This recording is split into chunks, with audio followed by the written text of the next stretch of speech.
Tonight on a very special episode of One More Match. What is that, the sign to go? Yeah. it's limper than normal. Too limp. What are you doing? Send blowing me kisses. Hello, breeders, and welcome to the first ever ECW award show. The show where we're going to look the good from the bad and to think about on this year. We have done 28 ECW episodes. We've done 10 or 11 like 2 or 3 ECW pay-per-views and the rest WWE pay-per-views from 2006. So now we will go through and we will decide who are our candidates for the awards as followed. Best gimmick, the best little gimmick, the best presentation of a wrestler, the best style, however they are aiming to come across, how are they being presented? The best newcomer for who has researched or who has surfaced on our screens for the first time and has hit the ground running. Best wrestler, more of a technical one, the one where we're going to decide from bell to bell who has been the most impressive. The worst wrestler, who has been the drizzling shits. The biggest disappointment, who has shocked everyone by being worse than we could possibly imagine. The biggest improvement, have we seen a stark contrast to their beginning and their current in ECW? The best pay-per-view, for obvious reasons, the best pay-per-view show, the big events, the 2.5 hour shows that, you know, world titles happen, etc., etc. The worst pay-per-view. And finally, who is the cunt of the year? You said that was so there we are. So much elegance. Like, who is the cunt of the year? I'm in the awards voice. I'm making them sound, I'm busting them out sexual style. But yeah, how you doing, Piggy? How are you feeling to be on the first ever ECW award show? Well, it feels weird because I've been editing the videos and someone just went, "Hey, there's a black border on the videos." I went, "Shit, I fucked up." It's like, I can't do anything wrong, Mr. Dreams. I'm so sorry. And then he bitch slapped me and said, "Do good next time." And I cried. We're doing the awards. And I got. I'm not waiting 2 hours to figure out what went wrong. So this is obviously, this is the awards. This is technically episode 29 because they're doing a recap episode, and I technically want to keep it in form. So if they ever do a recap episode a week that week, we will just do a different. I mean, they always do it at Christmas because no one really wants to work over Christmas. Let's be honest. Even though they did make them in 2018, I believe. Yeah, well, fuck you, apparently. It's Vince McMahon, probably. But yeah, we have a decent set of awards, though, so we will be going through them one by one. Do we want to fuck around with the order? Go, like, best, worst, best, worst? Yeah, best, worst, best, worst. So... And some of them don't really have their thing, so I'll just have to wrap it all around. But I think as ECW is technically a return, but in the same vein, WWE ECW is a newcomer. So let's do that award first. Who are some nominations for Best Newcomer? Hold on, I'm just changing the title here so people can follow along at home. Sorry if the 29's in the way, lads. It's just so you know it's episode 29, even though we're not doing episode 29. Shut up. And the nominees can be anyone. It can be Bobby Lashley. Well, it can be CM Punk. It can be Gene Snitsky. It can be Mike Knox. But my nominees are Mike Knox, Cox. That's number 3. Number 2 is... who would be number 2? Give me a second. Stalling for the maximum amount of time possible. I'm holding this. The best newcomer. He's on SmackDown, so I'm going to give it to him. He's number 2 on this list. Mr.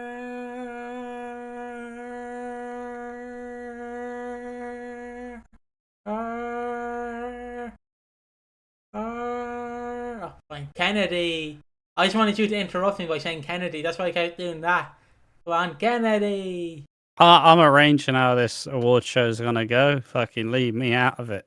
Kennedy. And number 1, who I'm going for as my award, is CM Punk. He's improved. He's the best newcomer. He's shown everyone that indie style wrestling can work on this on national television. He's shown that he is the best newcomer. He was supposed to win the ECW title, but yeah, he's been Benoit, so we can't mention him. He's been sent to the Benoit round. That they're waiting for Benoit to come to. So yeah, so Punk is my pick, and I can't wait to see more of him. I can't wait to see what he does through his WWE career. I'm gonna make a bold prediction, Ash. I'm gonna say He's gonna do this really funny joke again. I'm gonna make a bold prediction. In about the summer of 2011, CM Punk's contract's gonna expire, and he's gonna win the WWE Championship and then run through the crowd. No, I don't know if it'll come true, but yeah, that's my prediction. Who are your nominees, and who's your winner? 3, 2, 1, nominees for best newcomer. Obviously, I am a WWE CW stan, so mine will mostly be grounded in the land of the extreme. The best newcomer. See, a part of me wants to do best newcomer, like as if they've just come onto the scene. But if I can be wanky about it, I could technically say that my third best newcomer to WWE CW is The Big Show. Now, he may have been wrestling for at least a decade now, and at this time he may have been overexposed and has had more flips and turns than a motherfucker. So, admittedly, he may not be the newest, but he was new to the land of the extreme. He spent most of his time, and the early parts of his run, he spent time fucking grinding it out. He was wrestling in ECW matches week after week, putting that title a bit more high profile. Maybe not as high profile when RVD was the WWE and ECW champion, but still, he was facing Undertaker, Ric Flair, Batista, these sorts of wrestlers, putting that ECW title on the map. Best newcomer, part 2. I think a wrestler who is gradually coming to his own. Now, I would love to say that it's Mike Knox, but unfortunately he has not really done too much. But a character who seems to be on an upward trajectory, it's Test, who has refound his fucking classic big boot. He is getting wider every single week, and by the end, and he started the year by just being a random big lad who was still cheating to win. He's still cheating to win by the end of the year, but this time he's heading towards the trajectory of the ECW Championship. So his best newcomer, number 2. And finally, of course, number 1 is CM Punk, who has captured the hearts and minds of us here at One More Match, and it does help how he has managed to have a stellar career, but he is tremendous and actually does genuinely embody what ECW is all about. So the best newcomer is universally CM Punk. So yeah, obviously, if you want to vote along, not that anybody is, put your awards in the description in the comment section down below, not the description. But regardless, the next award, though, from ups to downs, we need to decide what was the biggest disappointment. What upset the apple cart more than anything? What completely slapped shit in your face and inside your mouth? What was the biggest disappointment in WWE ECW? just I like to say, biggest disappointment. No, this can't be paid per view. Number 3 has to be Test. Simply because I love Test. Don't get me wrong, Test is one of my favorite big men of all time. But seeing him in this shape, and don't say I'm jealous of him. I am jealous of him, but still, he is currently roughly 27. He is on that amount of juice. You think he's fucking pissing it for breakfast? Like that is the problem. He is too wide, and we all joke about how Yokozuna got very fat near the end of his career, and he couldn't fit through doors. But generally, how can Test? Like I understand big muscly men, but generally, how can Test move? Like I feel. How can he function at that size? Like, do you know, like how, like if you wear a shirt that's a bit too tight, and then you accidentally move What your do you leg. mean? I never do that. All my shirts fit perfectly well. You know what I mean? Like, yeah. where you slightly move and then a button pops out and you're like, oh shit. And, like, I generally feel like he can't put any clothes on because it'd be like, oh, I'm putting my shirt on. Oh, it's ripped. Yeah. Like, it's generally, like I love Test, but at this time I'm just like, Test, sort your life out, mate. To see the shape that he's in is quite upsetting, and especially obviously we tried to do this like at the time, but knowing what we know now, yeah, had a long life ahead of him, but the word is Test still dead? The answer is yes. Who's your number 3? My number 3, I think, biggest disappointment. This is gonna be. It's kind of like I'm gonna be playing a sad violin. I think my biggest disappointment, and it may be, I'm not just picking wrestlers. I guess I can pick a storyline choice. I can pick their plans.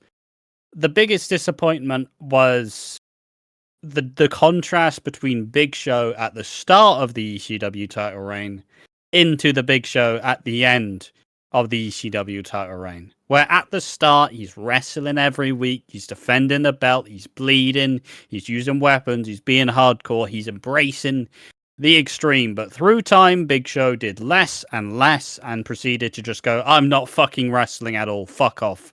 Fuck off. I'm not doing it. Let me lie on my back for 8 minutes and I'll pin you in 10. Like, that's how quickly the Big Show fell in his title reign. Because I thought he was embracing ECW.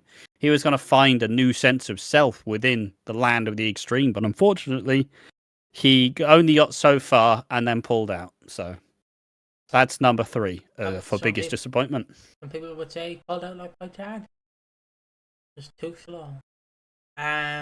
Number 2 for me is the idea between Vince McMahon's creation of ECW and Paul Heyman's vision of ECW.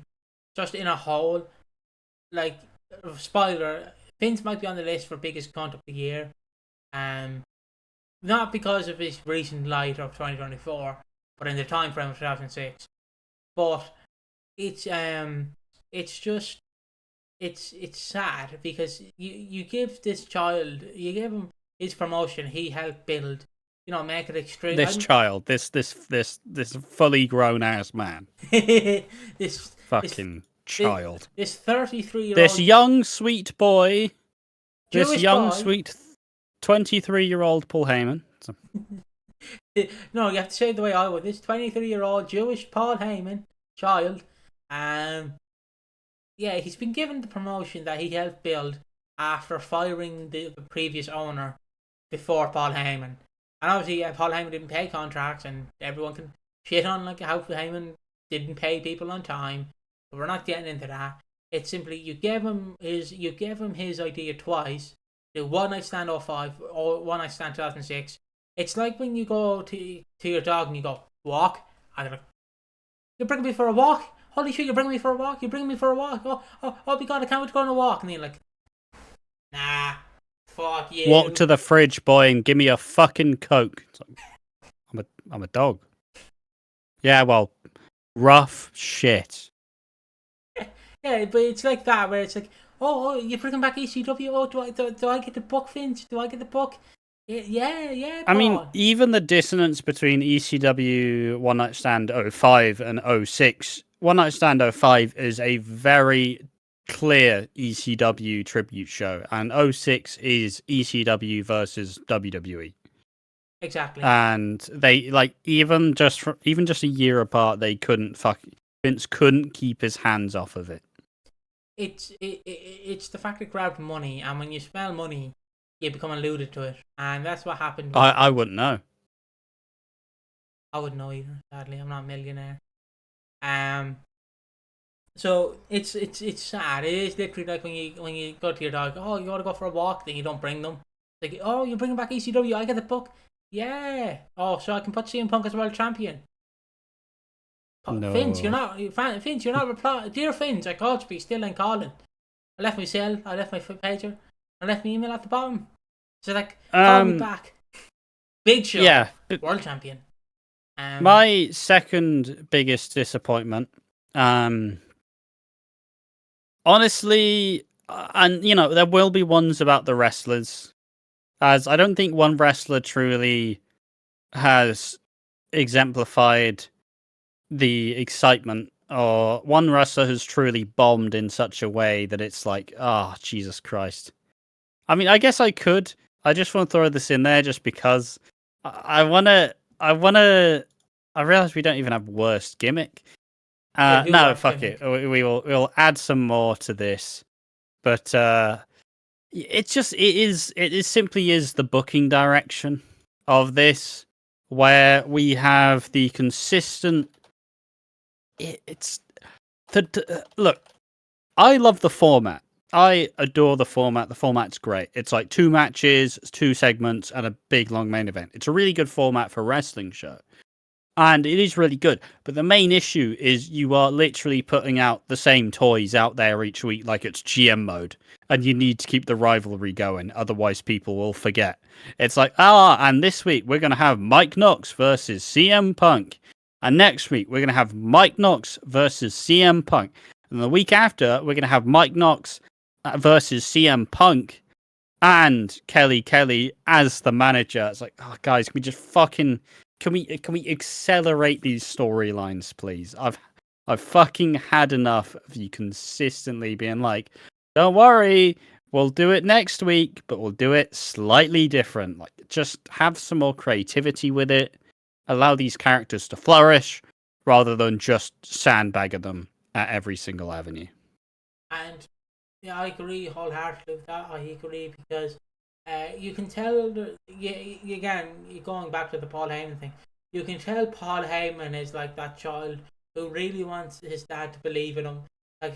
His dad wanted him to go to college, get a degree, become a doctor, but he wants to become like Oasis. He wants to become a singer.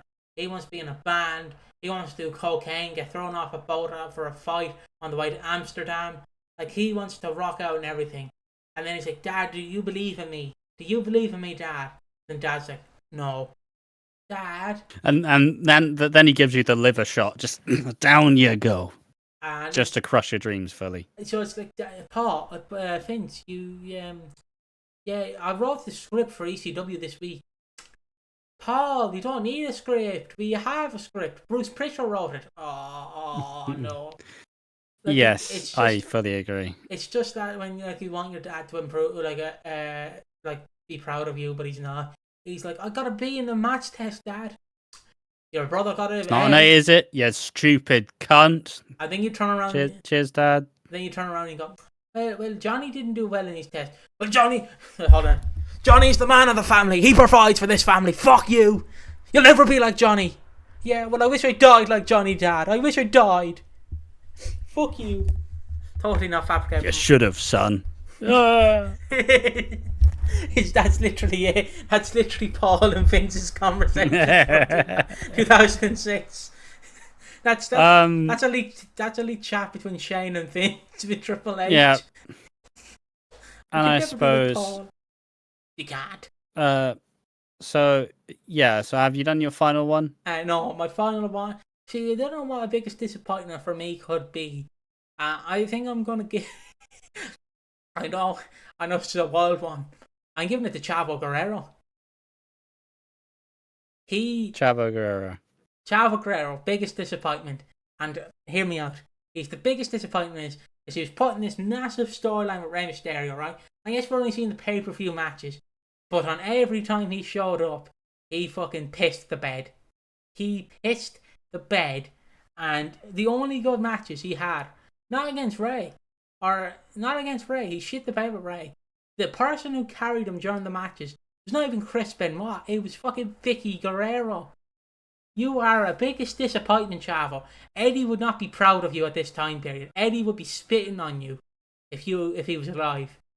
I can bring Wonder Eddie. if we'll ever get the Chavo Guerrero redemption arc in ECW. I'm just my disappointment is Piggy's biggest disappointment isn't anything to do with ECW. The biggest disappointment is the pulling the plug. It is the completely eradicating Paul Heyman from ECW. It is taking his vision. I know we've talked about it extensively. It's taking his vision, it's stamping on it, and then it's wiping your ass with it and then going, oh, there you go. You're happy with it now. It's like, well, not fucking really. You've just fucking ruined it, haven't you? Like the disappointment of the backlash of December to Dismember, the show that I enjoyed a lot. It's probably one of my favorite pay-per-views of this year. So just to see that they gave it about 6 months. There was 28 episodes of Paul Heyman's ECW. That was all was allowed. About 9 months. That's all you get. That's all you're allowed. It didn't work. It's not working. I'm fucking sorry, lads. How much you want me to do? Well, see, when we put you down this creek, without a paddle, we thought you were just going to get out and swim, and it's like, yeah, but I live in New York. I live in New Jersey, Vince. I'd never had to swim in my fucking life. Yeah, well, you should have fucking learned, haven't you? Like, all right, fuck me, I guess. The biggest disappointment, the complete collapse, the fuck you. Wow, it's not working. What do you mean your whole show hasn't worked in the first year of its fucking revival? Oh, what do you mean the nostalgia's worn off? Fuck you, why is it not working? That's the biggest disappointment. It's just completely collapsing the identity of WWE ECW. You can have it back, but I'm going to get my grubby little mitts all over it because fuck you, that's why. Yeah, I agree. It's just going back to that conversation where it's like, I wish you were like Bruce, Paul. I can't be like Bruce's dad. But Bruce says I'm yes. my own person, Dad. But Bruce actually says yes to all my opinions. That's because Bruce kisses your ass, Dad. Fuck you, Paul. It's your fault ECW failed. You're a fucking loser. You're fat. You're out of shape. No one likes you. I hope you fucking die. And it's like, Jesus Christ, ECW failed. I didn't do... What the fuck do you expect from me, Vince? Like, it's just pulling the plug from him. Like, you can't wait 6 months to give someone a chance. You have to wait like a year. Unless some massive allegations come out about Paul Heyman being an absolute cunt in his church, his religion. I didn't know what to say. Like, I don't know what the Jewish people community have. A terrible Jew. Yeah, if he was a terrible Jew, it's just... You're pulling the plug before it's even started. The nostalgia roar off because you did not appeal to hardcore fans, and thus not appealing to the hardcore fans, they chose not to rewatch, and then you tried to appeal to new fans by bringing in Big Show, but they didn't want to watch because why? Because they thought ECW was about Extreme Championship Wrestling. It's in the fucking name, Extreme. Yes, it doesn't have to be Extreme 5 years down the road. But you start off at Extreme, then you slowly turn the fan base and go, look, you've had your fun. It's been 6 to 7 months. You've had your fun. It's time we turn this car around, and now we're going to Oregon. And you can be happy, but I'm smoking marijuana, so fuck you. It's like, you had your fun. Yeah, like, you didn't give it the right amount of time to actually flourish on its own. Because, like, you asked fucking... Like, yes, admittedly, a lot of the ECW wrestlers, a lot of them were tied up to TNA at the time, and a lot of them were doing other stuff. So you couldn't exactly get everyone involved. So, yeah, I get it. You had to deal with a slightly worse roster, but you're telling me Paul Heyman would have...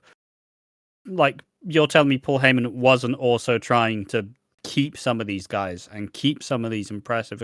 Like, imagine, obviously, I know.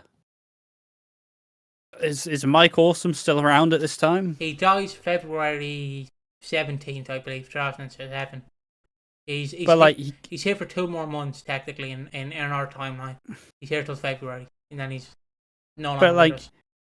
You know, you're telling me you couldn't have gotten Mike Awesome back in some way? You're telling me you can't have maybe coerced like Masato Tanaka to do like another run? And you bring back some of these classic wrestlers to actually show what ECW is all about. You want to educate new audiences on what ECW was, but instead you have to do this half-cocked, half-developmental, half ECW, not really ECW at all. It's just They tried, but I know people, but like you could have saved Mike Awesome. Like, I'm not saying like he was always gonna end his life, but you could have tried and like helped him.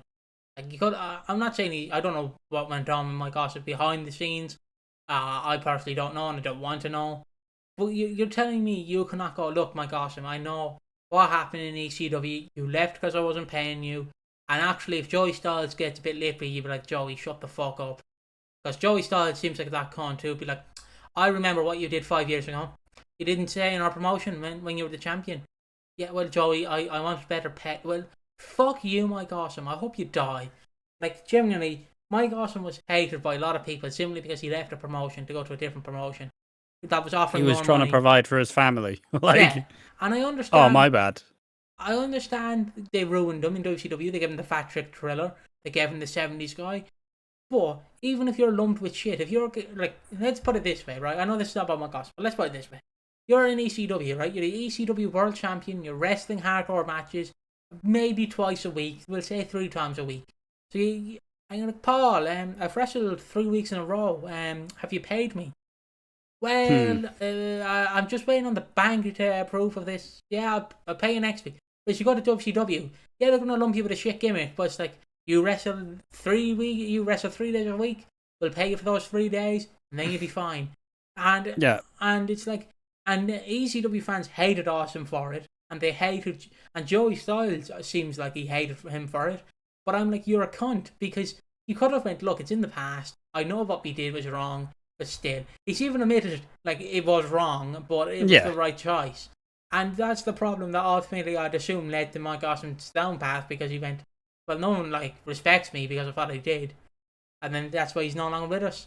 And maybe if he went to ECW, maybe he went to ECW. And you built him like Test. Who knows? Maybe Mike Awesome could still be. Yeah, like imagine Mike Awesome in Test's role. Fucking sick, incredible stuff. But yeah, sure, he's gonna have to tone back his style a bit. You can't be killing yourself for fucking like every single week in the ring, doing like hurting your opponents. You gotta be a bit safer.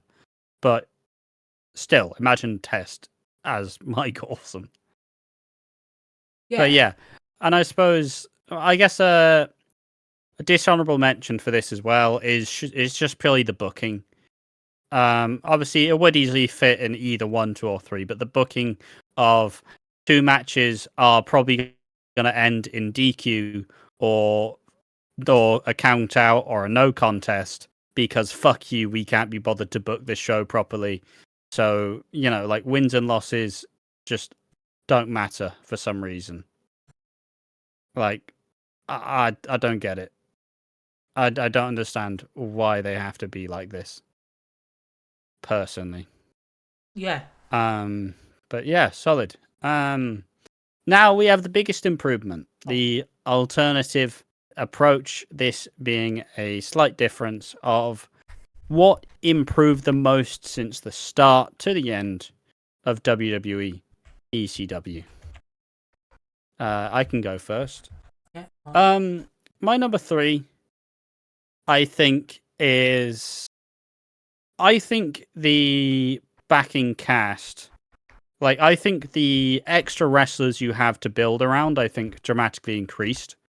And that at the start you were very reliant. It was very formulaic. It's like, okay, Sabu, Sandman, RVD, Big Show. Those were your 4 pillars, I guess. But through time, we saw less and less of some of these characters. Some had to leave, some of them had to do other stuff. So then you started to see some emerging talents. You start to see, you start to see your somewhat token heels test Mike Knox. Start to see them. You start to see fan favorite Bulls Mahoney starting on the rise. You bring out the heel character Matt Striker, and you have Punk. You have a lot of these very solid fundamental base to build on. Obviously, and you bring back some veterans like Hardcore Holly as well. Like you have mixed up a very interesting cast of wrestlers in order to provide a solid foundation for your show. So I think that's my third biggest improvement since the start. The biggest improvement, and it's only happened recently, is the pay-per-view quality. So far, December to Dismember and Armageddon, well, apart from the Cruiserweight match, Armageddon and December to Dismember have both been good shows. And Survivor Series. And Survivor Series as well. We'll throw you in there. We'll slap you in the ass, Survivor Series, and call you a baby. They've all been good. The other pay-per-views are a struggle to get through. And maybe it's just because it's the year 2006 and we're not paying that much attention. Hopefully the pay-per-views we go back to review will be better. I'm not praying for much. I'm just hoping that WrestleMania and Saturday Night's Main Event is at least somewhat alright. But yeah, the biggest improvement is definitely the pay-per-view quality. And hopefully this leads to better things and better storylines and shit like that. So number 2. Do you have any other? What? Number 2? Oh, you're usually doing 3 of these. Yeah, we're doing 3. Okay, I'll go through my second biggest improvement. I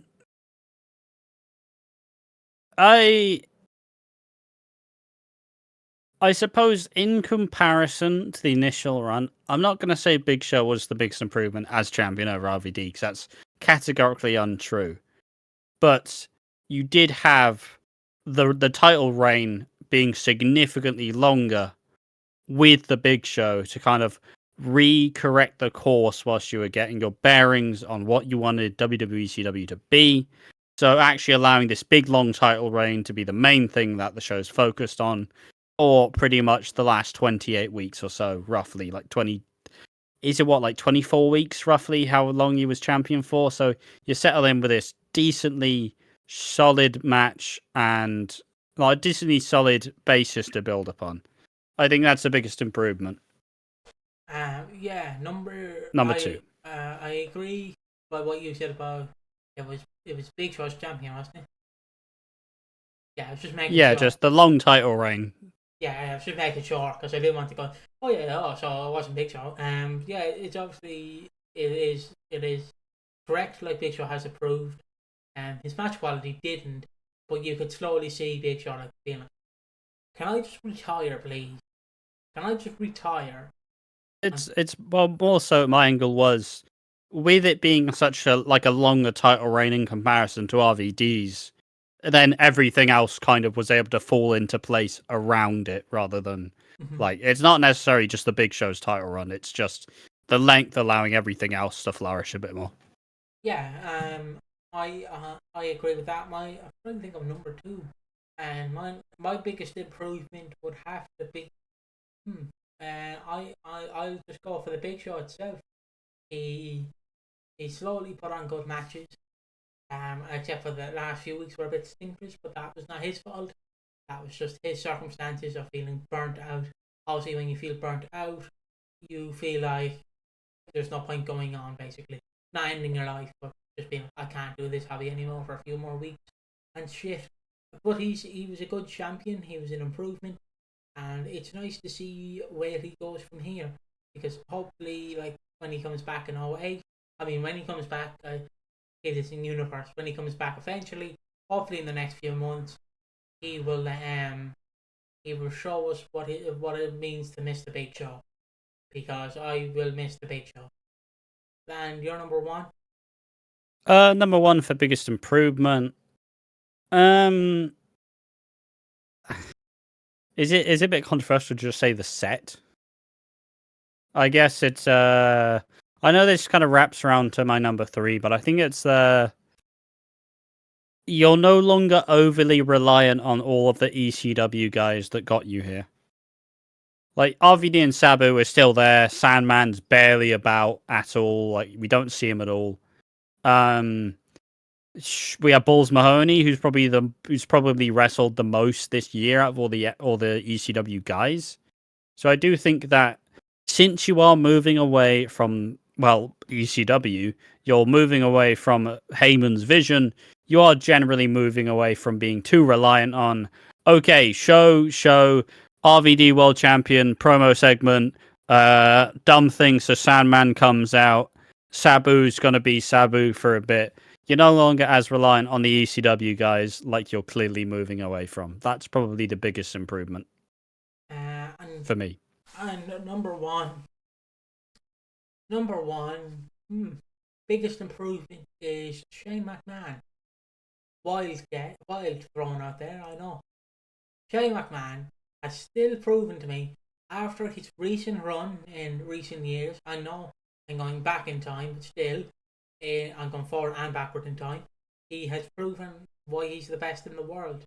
He can still go, he's the underdog, he improves on everything he does. Every pay-per-view I've watched, the match makes me boring, but I watch Shane, and I think, this is why I loved you when I was a child.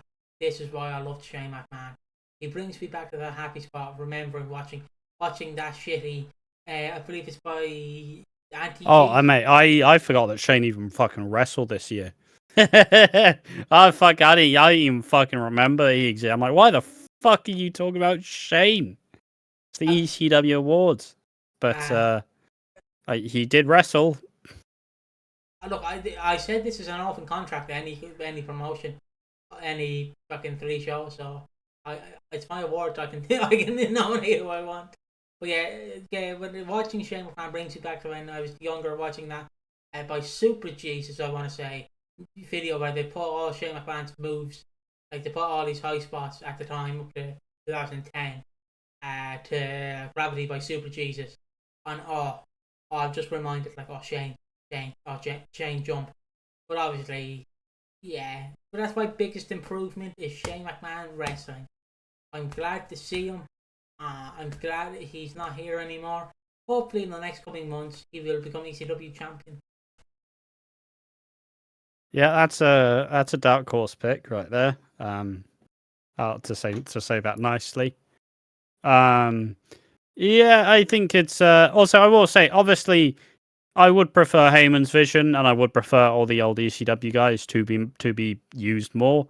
But since I can't fucking change the past, and since we're clearly heading towards a direction of not very ECW, it's just about embracing the course rather than just like sitting like, fucking fuck, where's Sandman 3? Like, at this point, they're just not going to be used well, are they? Next up, we have best gimmick. Best gimmick, obviously, to the best, like a gimmick in wrestling is like the character. A gimmick is what is your shtick? What do you do? How are you presented? How, etc. So best number 3. I mean, this might be a rogue one just because I like the character. I'm going to give my number 3 best gimmick is Kevin Thorne. It has to be. He is a fucking vampire with a sexy vampire Batgirl companion, and he then fucks people up in about 3 minutes. Now, admittedly, he hasn't been booked great. He hasn't really been approached great. He's definitely not a finished product currently, but I do like how unapologetically he is a fucking vampire, and I just enjoy it as a whole. I think Kevin Thorne is my number 3 best gimmick of 2006. Yeah, number 3, I do say Kevin Thorne is a great character, best character. He has improved a lot. He might be on my worst, but just to wind Ash up, because I might just throw an odd one on there. Because I already throw Shane on it. Why fucking not? I can throw anyone in it. Best gimmick though, number 3 has to be Kelly Kelly. All she did is short hits, but she had an abusive boyfriend. Well, abusive in the sense of verbal, not physical. Mike Knox may be a cunt, but he's not. He did hit her with a flatliner. Yeah, he hit her with a flatliner, but he didn't punch her in the face, so it's all right. It's only a flatliner. It's not like she's going around with a bruised eye. Unless there's thorns. What do you mean she got planked on her fucking face? Yeah, but it was in a wrestling ring, so it's a motherfucker. You're like Shane McMahon jumping through all these fucking hoops. I want to do awards. What's the best wrestler? Shane McMahon. Oh, fuck you know. But hold on here. He did it in an ECW ring. It's allowed. He's allowed to do it in a ring. She entered into a man's ring and got her ass beat to her because she was too busy cock blocking him for CM Punk. Who CM Punk at this time is gay. As in he's a twink. But Kelly is... You're off the fucking rails, you. What the fuck was that? Not all of that's a joke. None of that is real. Kelly's not cock blocking Mike Knox. She's cocking him. Sorry. I did not get it correct. You can call CM Punk a twink, but you don't know the word cucking. What's wrong with your vernacular, mate? I don't know. But Kelly's number 3 for me. She's cooking Mike Knox. She's trying to be all happy with CM Punk. It's not working. And then she gets flatlined. She deserved it. She deserved to get flatlined. It happened 18 years ago. I think she's alright. Lads. I don't think she had anything wrong with her. Yeah. She got hit with a flatliner and I loved it. Fuck you, Kelly, but you are number 3 on my best gimmick. Number 2 for my best gimmick. Honestly, I know that everybody hated it at the time because it was silly. But I do think my number 2 favorite gimmick was the start of ECW, where every week you'd have some ridiculous thing for Sandman to just beat the fuck out of. Because obviously, on the first episode, you have the zombie, which I'm sure a lot of people went, "Are you fucking taking the piss?" And the answer is yes. And then the week 2, you have fucking Nacho Libre, just say everything twice. Ooh, it's great, fantastic. Another week, you have Fat Oily Man doing the stripping, and Sandman jerks off Sandman's cane, and Sandman starts spaffing out of his mouth. I think that the Sandman coming out to attack insert random dickhead was a very fun gimmick, and I kind of miss it because Sandman's just been gone for like the bulk of the year. I don't really know why. Yeah, I agree with Sandman. Like all the gimmicks that come out that Sandman beat up. The only gimmick that was missing, in my opinion, was Carlito's Apple. He should have come out and fucking had a fight with Sandman. But I understand why he didn't. But number 2 for me is Mike Knox, who sucks cocks. He flatlined Kelly. He was cooked. He didn't get what he deserved, and I felt sorry for him. I was genuinely sad. I texted him on MySpace. He didn't reply to any of my messages on MySpace. But I did say, I've got your back, player. Let me know if you have any problems with Kelly. I'll fucking shut her out. And he hasn't replied to my MySpace.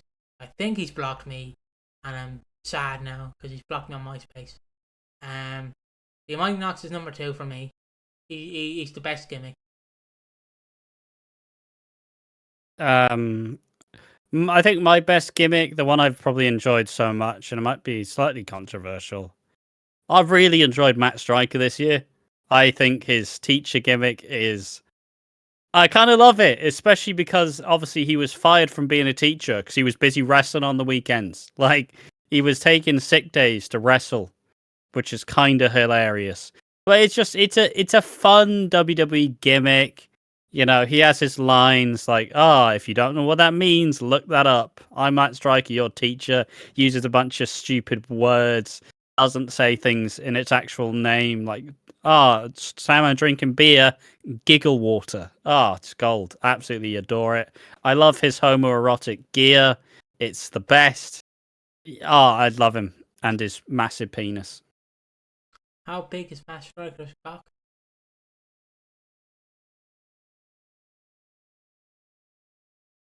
You're still asking? Yeah. I thought you were going to move on. No, I was waiting for I the thought you were answer. going to move on. I was waiting for the answer. The answer doesn't do it justice. Okay, we'll flash it up on the screen right now. And there you go. Lovely cock. My number one best gimmick is Sandman. He comes out, beats people up, drinks beer, leaves. What's not to love? Comes out, drinks beer, beats people up, leaves. What is not to love, lad? What is not to love? Baby, don't hurt me. No more. That's all I have to say. Sure. All right. Fucking. Now let's move forward to the worst gimmick.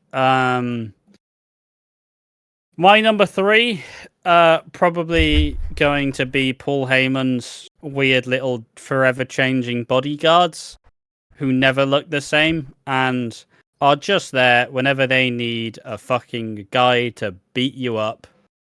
And it's constantly repetitive and it's overly annoying, and fundamentally it's just they are useless. There's no payoff to it. They are just there to batter someone for Paul Heyman. That's number 3 on my worst gimmick. Number 3 on worst gimmick for me has to be... No, Shannon Moore can't be on the list. He's too shit. Has to be Dafari and Greg Khali. Some say I'm racist, and to that I say you are correct. For putting them on the list. So, like, they're just shit. He comes out and goes, "Hey, look, my partner will batter you, but I'll get in the ring and batter you myself." And he does nothing. And it's shit. And What do you mean? But it's great because he stands next to his big brother and he's like, "Yeah, I'm going to fuck you up. Oh, get Great Khali, help." And then he gets Great Khali to distract him, and then he batters them. And then even when he gets Great Khali to batter him, he still can't win. Fantastic. Fair enough. We have divided opinions on Dafari and Greg Khali. Number 2. Who is yours? Number 2 worst gimmick. This might be a bit of a controversial one, but I'm gonna say Sabu, simply because now Sabu talks, and Sabu should not talk. Sabu should shut the fuck up at all times and should not be cutting these boring fucking promos. Obviously, his other like normal shit, great, love Sabu. Just the fact that he is now a talker, fuck off. Number 2 for me. Number 2 for me, worst gimmick has to be... I'm just going to throw him onto the list, because why not? Is Hulk Hogan's daughter, Brock Hogan. Worst gimmick. You create one of the worst matches in SummerSlam history, and I hope your album fucking sucks. You are a stupid bitch. I don't like your album. I don't like your silly haircut. I don't like your looks. I don't like anything about you. You create the worst match in SummerSlam history, and for that I hope you fucking fuck off and have a lovely day. Still, I hope you get shit in your Christmas present. Fucking annoying me. Brock Hogan, number 2. Yep, great stuff. And for number 1 of my worst gimmick, which I do love, I do absolutely love, but I also think it is impressively shit. The worst gimmick of ECW of 2006 is the Painmaker Shannon Moore, who he is the reject. He has a really cool look, but the shame is he is one of Matt and Jeff Hardy's like for little friends from Carolina, and he is tiny, and he gets battered to absolute fuck, and he is, like I said, I love the gimmick. I adore the gimmick. But he's in the ECW intro for fuck's sake, and anytime he's on screen, he gets beaten 2 minutes. I love you, Shannon Moore. I'm sorry. Worst gimmick of ECW 2006. Worst gimmick for me has to be... Actually, Shannon Moore I disagree with. Shannon Moore, whenever he appears, is an absolute favourite. I love him. Doesn't mean he's good. Yeah, but he's not the worst gimmick. There's other gimmicks out there. Oh yeah, my bad. I didn't consider Brooke Hogan. This is Very regular fucking common wrestler in ECW of 2006. Look. This is for any brand of 2006. That sounds like a great excuse to give out shit answers. Exactly, and it's the truth. It's to go out But shit. you're making the awards shit. Why is Shane McMahon here?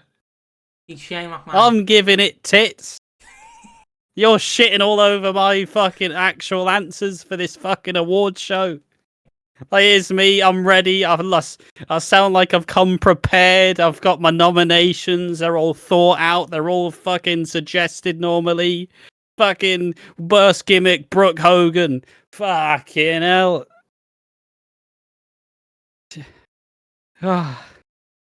Just had to get that off my chest. Well, fuck you. Making a mockery of the ECW Awards of 2006. Well, and to that I say, fuck you. There is no worst gimmick for me, is there? I'm trying to think of a worst gimmick, because I don't think there has been a worst gimmick that's come across my eyes. So instead, I'm just gonna say Brock Hogan again. You get it twice. Fuck you. Great. There's no shit gimmicks on ECW. They're all good. If you say so. I could name multiple, but I've given mine. So, next up, we have the best pay-per-view. This obviously can't just be ECW pay-per-views, as there was only one in this calendar year. Well, maybe two, with One Night Stand 06. But, so, number 3, best pay-per-view. Honestly, it's probably going to be very stacked in the recency bias, but it's definitely going to be stacked in the recency bias. Number 3 is Survivor Series. As said before, very recency bias. I did not enjoy a lot of the pay-per-views this year, but the previous 3, spoilers, are the ones I've enjoyed wholeheartedly. And it was a nice return to the Survivor Series 5v5 match. And it was a great show. It was a nice way to incorporate all of the talent in one place and actually show them all. In normally where a lot of these like Raw, SmackDown exclusive pay-per-views have been absolutely fucking garbage, because as much as the Ruthless Aggression era does house a lot of great talent, fundamentally, are they all put in the best position at this time? No, not really. It's very focused on Raw, and that hurts a lot of the other shows. But Survivor Series has them all, so that's my number 3. Number 3 for me is One Night Stand 2006. I enjoyed it. It was nice. It was a nice change from One Night Stand 05, because sadly One Night Stand 05 just left a bad taste in my mouth simply for the Eddie and Benoit match. I know that's weird, but because Eddie and Benoit were supposed to put on a banger, but Eddie got upset because the fans were looking at something different. They weren't paying attention to him, and he was also sad he had to lose. And he said to Benoit, "Oh, you won," which never happened. So 05 kind of left a bad taste in my mouth after that. But 06 came stacked prepared. It had John Cena, RVD, Randy Orton, Kurt Angle, Terry Funk and Tommy Dreamer, with Tommy's wife versus Edge, Lita, and Terry and Mick Foley, and it was just great. It was a great pay-per-view of the year. It was a nice change of pace, and I can't wait to see more. My number 2 has got to be Armageddon. Once again, a recency bias, but it was a SmackDown exclusive pay-per-view that absolutely flew by. All the matches were different. All the matches were inherently memorable, except for the main event, which I can kind of understand, as it is basically the final pay-per-view of the year. It's a house show main event, but the rest of it was really good. The ladder match with Eminem, Hardy's, Paul Under, Brian Kendrick, and Regal, and the other English lad, Dave Taylor. It was a very strong match, and the rest of the show pretty much stood out, all for different reasons. It was the variety that you want on a SmackDown exclusive pay-per-view, so that is my number 2 of best pay-per-view of ECW 2006. Number 2 for me. Number two for me is December to Dismember. It was a pretty good pay per view. It's not as bad as people say it is. It's all right. It's not the worst. It's not the best. It's in the middle. It had some good matches. I loved the Chamber match, and that's all I have to really say. It was just a good standout pay per view, stacked to the brim. It was a stacked to the brim, but I had some, maybe questionable choices. But at the end of the day, even if you make a pumpkin pie without pumpkin, it's still a pie. So you got to enjoy it. So number 1 for me, unlike Piggy, is December to Dismember, a show that is comically overhated in all aspects of the word. It has perpetually received worst pay-per-view ever, and I recognize that it may not have had the most stacked card, but all of the matches served the purpose. You were pushing new talent over old talent, you had some spectacles, and you actually had the Extreme Elimination Chamber, which was actually quite strong and was, actually used a bunch of the gimmicks that they established quite interestingly. The spot with the table, breaking Bobby out of his pod, Test with a massive fucking elbow drop off the top of the chamber, and finally Bobby Lashley winning the ECW title, taking it away from the Big Show and making sure that now we're in the new era of ECW with the Big Show stink well washed away.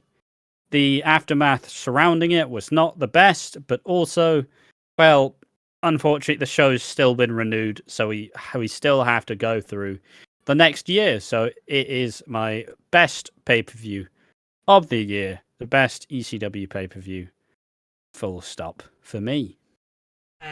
Number 1 for me is Unforgiven 06.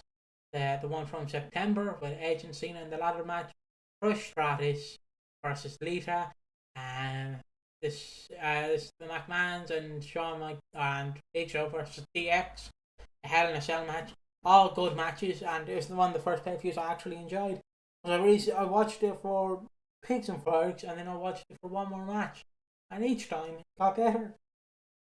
Will I say that in 5 years, and I have to review it again for one more match's arc of DX? No, I probably won't. But that's my number 1, is Unforgiven from September 2006. So now I guess it's time to move to the worst pay-per-views. Oh, I mean, pay-per-view is so bad that fundamentally I've mostly blanked out these from existence. Even if your number 1 is Unforgiven, it was like pulling teeth with me, and it was fundamentally better than what came prior, but also I'm not going to act like I particularly enjoyed any of those pay-per-views, so I can just generally take it as I will. I think that... where do I even go? I don't even remember the pay-per-views this year. I mean, you can go. You could probably put No Mercy in there. I'll go for No Mercy. I don't remember the fucking show. That's the show where Booker wins the world title for the first time, right? That's Great American Bash. The Great American Bash, number 3. Fuck that show. Yeah, I agree. Fantastic. That's number 3 for me as well. The Great American Bash. Number 2 for me is No Mercy. And you want to give your number 2? Vengeance. That's just Kane versus Imposter Kane. It's not the best of circumstances. What's your number 1? But I don't think I've already. No, I did nominate No Mercy. The Great American Bash.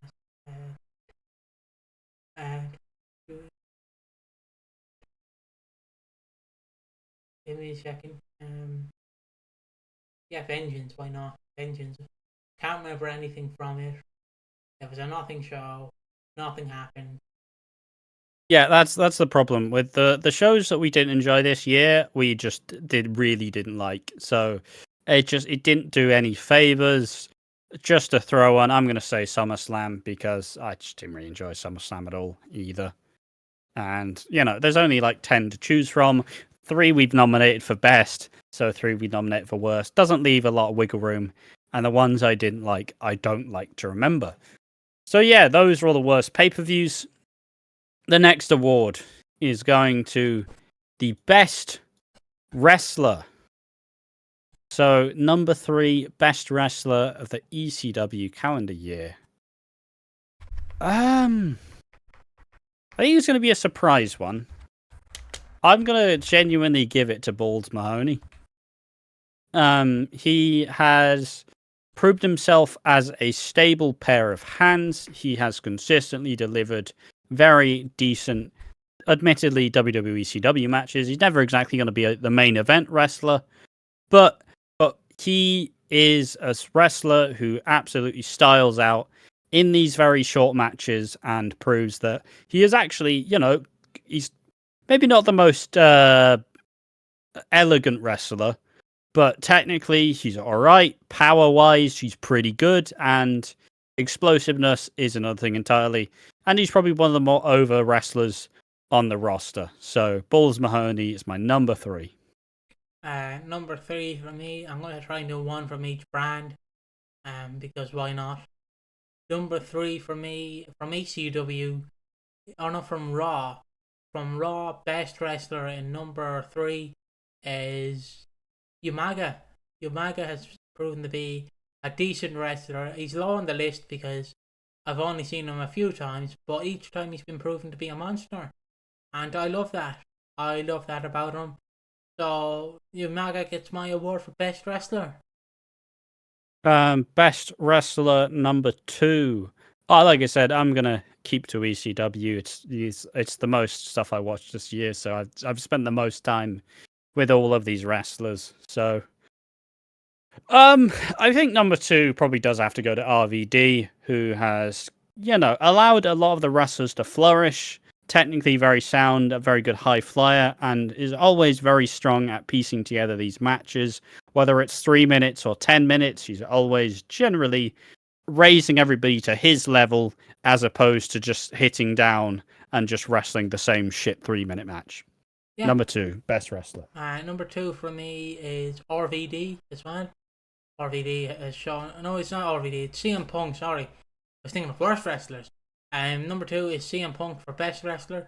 He is proven why he is the best in the world. He's not quite there yet. He has yet to implement the GTS, a finisher that currently Kenta uses. So we've yet to see Punk hit the main spotlight, but he is definitely going up there. He's going to definitely be the best wrestler of 2007 if I had to make a guess. And who's your number 1? Yeah, mine is CM Punk. He is uniquely ECW. He's much more raw, but still very polished in the same way, if that makes any sense. Like he comes from the indies. He doesn't really have a very WWE style, and this year is him kind of hammering out the cracks in this style. A lot more striking, a lot more, some of the signature moves he still does now, but back in the day he really needed to add a couple more moves into his arsenal, like I've been saying the entire time. And the second he gets the GTS, he can unapologetically be the best wrestler, but as of now, he is one of the most consistent and probably one of the most active wrestlers on the brand. And he also had some genuine star-making performances like at Survivor Series. So, CM Punk, best wrestler of the year. That's your number 1 pick, isn't it? Yes. My number 1 pick, I can't nominate him next year. Well, I could nominate him for a different award next year. Ash is currently running to the nearest bathroom he can, as this might cause some backlash. But fuck it, we're in 2006 and not 2007. He's improved every time I've watched him. I've been scared to say it, but I guess it's an award, and he's still here in 2006. So can someone please welcome to the room Chris Benoit, best wrestler of 2006. I can only name him for this time period of 2006. I can name him for a different award next year, but only for this year he's the best wrestler. Every time I see Benoit, he's proven to be the best wrestler. It will feel wrong to do it next year to give him the best wrestler for obviously what happened. So I can only really do it this year. And he was going to always be in my best wrestler list. It was just depending where he was going to be. And the circumstances, obviously, of 2006, he's the US champion. He's proven why he's the best on SmackDown, and no one comes close to him. We can see why he was going to be the face of ECW in 2007, but that doesn't happen. But we can see where he is currently, even if he looks a bit checked out. He's still there, showing up, putting on the same matches, and proving to everyone why he is the best wrestler in the world at number 1. So that's my number 1 pick, is Chris Benoit. And the room goes silent as they can't believe that. And moving from me, I do somewhat agree. He's been probably one of the standouts of the year as a whole. So I get it. Probably not one I'd latch my name to, but you know me. I mean, it's all right considering it's 2006. Always trying to come out on top. But yeah, no, I get it. I'm not going to fight you on it. I do agree. So, worst wrestler, number 3. Worst wrestler. I mean, I can just do the taunting. You should already know. Well, as I said before, I'm going to keep mine primarily to ECW. Yeah, but he did wrestle. He did wrestle in ECW. Yeah, he was there in a dark match as Mr. America. Some people would say he's scared of dark matches, but still. He did not. Number 3, worst wrestler. I think I'm going to have to give it to Test. He is a brick shithouse who is very physically impressive. As much as he's so physically impressive, it's kind of gross. And yet, his whole approach to winning matches is by stealing victories, which means he's just not very fucking good. Like he has the big boot, and it's glorious. Doesn't even do the TKO anymore, and he is a very large big man who doesn't get to use his strengths and just has to cheat to win. Number 3, worst wrestler of the year. Number 3 for me is the Zombie. He was absolutely shit. He was one of the worst wrestlers of this year. I can't believe they brought him in for. Didn't even have a match. He did have a match. He had one match against Sandman, and he absolutely stunk the joint out. Did they actually have a match? Because was it the only match they had and went, fuck this, let's just beat him up?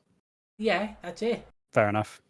Look, I'd stretch here for 2006 best wrestlers, because everyone will probably know who number 1 is for me, but number 3 and 2 are just out there picks. So yeah, number 1 is pretty obvious. I'll just do this and you'll find out why. Number 3 is the Zombie. I was absolutely shit. I'd assume the Zombie in real life is a lovely bloke. Hopefully he doesn't bite you, but he seems lovely. It's just you were shit in the ring, mate. You are shit. Number 2, worst wrestler. And equally is a fairly difficult one too. It's number 2 worst wrestler. See, I would give it to a fairly new arrival, but he's not really had the time to show himself. So let's just back on in to who the fuck is my number 2 worst wrestler? I mean, if I have to go for like actual champions, and for once I'll do one that's outside of ECW, I'm fucking sick of Booker T at this stage. His World Heavyweight Championship run was absolutely Ricardo cheeks. It was terrible, it was shit, and I'm fed up of seeing the man wrestle. Technically, he was on ECW, so you were not out of wrong. He was on ECW. Yeah, he was on ECW, exactly. No, and he's fucking shit. Number 2 for me, he was also on ECW, and I'm going with him. Mick Foley.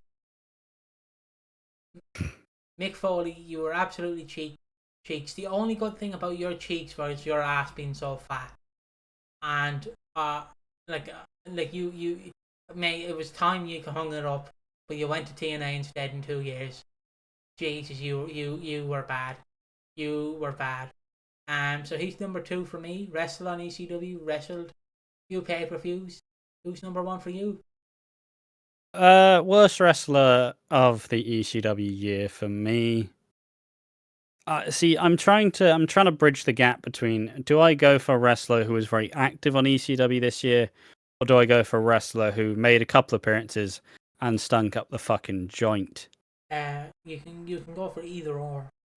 Again, like I said, it's for any 3 brands. See, as much as I do generally enjoy this wrestler and I like what he brings, he only had one good match performance this year on ECW, and the only reason it was good was because there were some extenuating circumstances, that being his back got cut the fuck open. My worst wrestler of the year is Hardcore Holly. He is fucking terrible. He's serviceable. He'll do his job. He will do the smash mouth brawler style of wrestling. He does a nice Alabama slam, but also, fuck me, is everything about him as bland as toast on toast. It's just really fucking bleak to have to sit through Hardcore Holly as one of your upper mid-card guys. But I do kind of love him, though. And I've been alluding it to the whole stream. Here he is, number 1. I'm just going as slow as he went when he wrestled. Hulk Hogan. Hulk Hogan / Brooke Hogan again. You absolutely stunk up SummerSlam 2006. You didn't put Randy Orton over. You were absolutely shit. No wonder you weren't back for the back for the fucking WrestleMania 23 match with Trump versus McMahon. There is a reason why you are so shit. Your body has given out. You think you could still go, but you can't. You look like a tanned penis that's been left out in the sun for too long and it's burnt. And that's what I wish happened. I wish you got sunburnt. I don't wish pain on you, Hogan. I just wish you got sunburnt. Because Tampa, Florida seems to be very hot, and you've been the worst wrestler I've ever watched on this series so far, and that's saying a lot. No one has really stuck out as much as Hogan has. Speaking of getting stuck out, the analogy of you saying he's like a tanned penis who got sunburnt, which is, I don't mean to break to you. If you get tanned, you're not getting sunburnt, because the tan is the sunburn. Yeah. It's as, and it's fast and loose for the analogies, unlike Hogan, who is slow, clunky, and tired.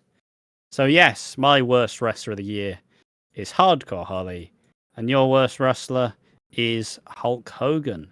And finally, we have the penultimate. We have not the penultimate award. We have the final award. We have Cunt of the Year. Am I just titling now cunt? Am I just titling it cunt? Probably not. I'll just title it cunt. Probably fine. We're not getting monetized on this channel anyways. Cunt of the Year, given to wrestler, personality, on-screen character, or anyone behind the scenes if you really feel like doing so, who deserves the title of Cunt of the Year. Now, my number 3 is gonna go to Rob Van Dam for getting busted with weed, which completely derailed the happy-go-lucky, really interesting story that was gonna proceed to, upscale him to the WWE title picture and continue him with being the ECW champion until it got derailed because he got busted with weed. For fuck's sake. Yeah, I agree. I agree with that. RVD, he was a bit wild and out there. He had everything going for him, and then it all crashed immediately. Just like Hulk Hogan's career. Brooke Hogan's career, sorry. So look, he's number 3 for you. Number 3 for me is Vince McMahon. He deliberately pulled the plug from Paul Heyman. He did not care an inch about ECW. He just ruined the brand. He tried to ruin it from day one, and Paul fought back until he couldn't fight no more and left and cried. Yeah. My number 2 for Cunt of the Year. It's probably this one's more in the story. We'll probably it has to go to Mike Knox, who spends the whole year being an absolute dick, continually breaking up Kelly from doing what she wants to do, as we're all just trying to find our purpose in the world. And maybe Kelly's purpose was to be an exhibitionist. And finally, I suppose, just to wrap this around, as I don't have much on Mike Knox, the other one is whoever came up with the title for the wrestlers being extremists, because at the end of the day, you don't really want any of your wrestlers associated with actual extremists. So, yeah.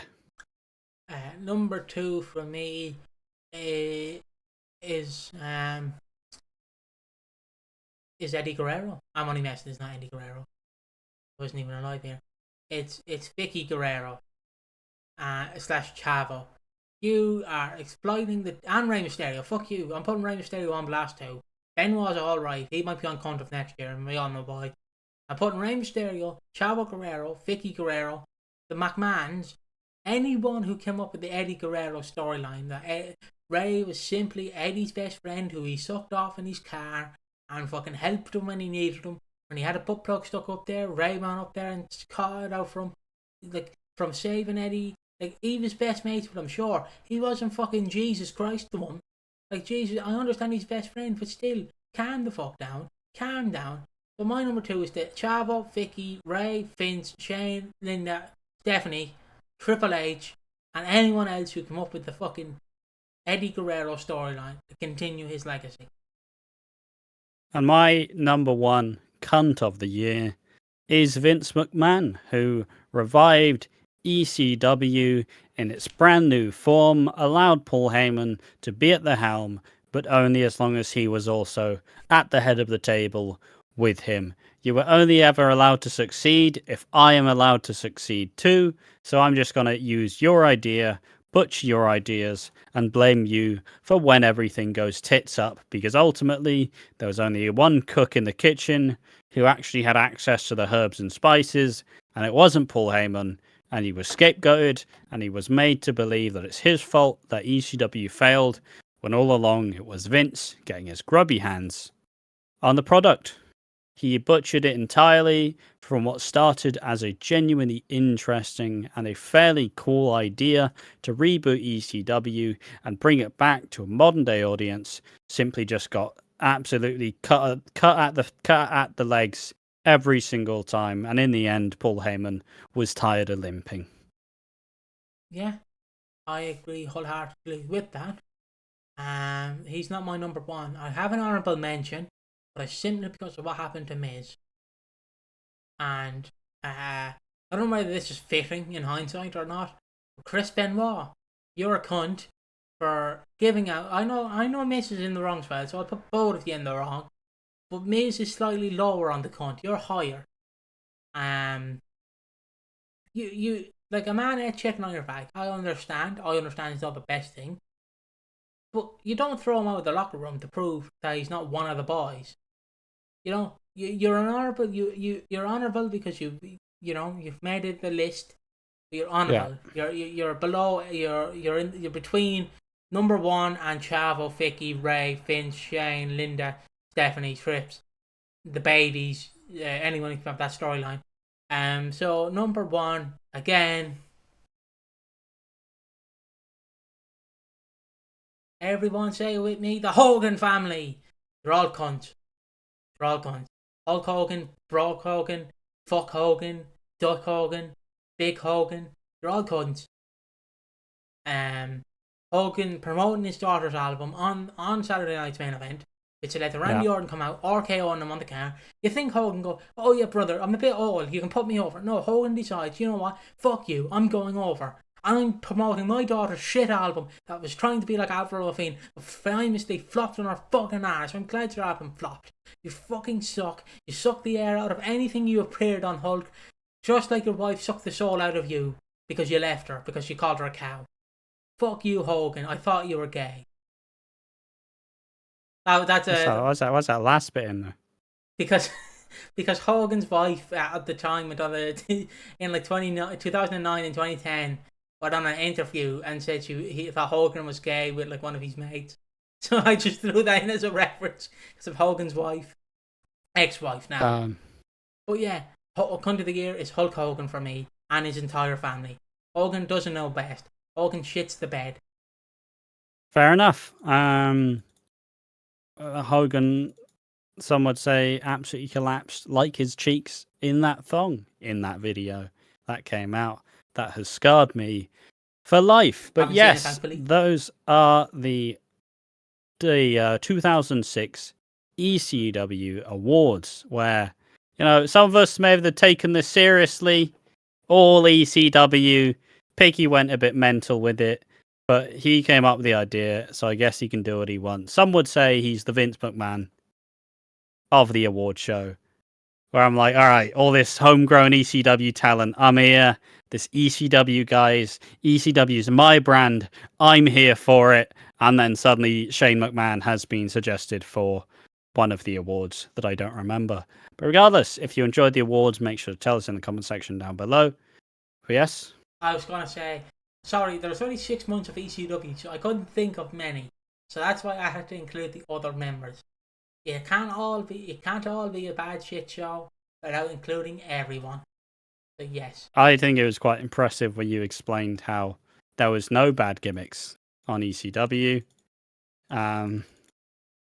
This is categorically untrue, of course. But yeah, thank you for watching. We will see you in the next one. We will see you in the new year of 2007. Will it be good? Will it be bad? Will there be tragedy? Or will someone get blown up in a limo? We will see you next time.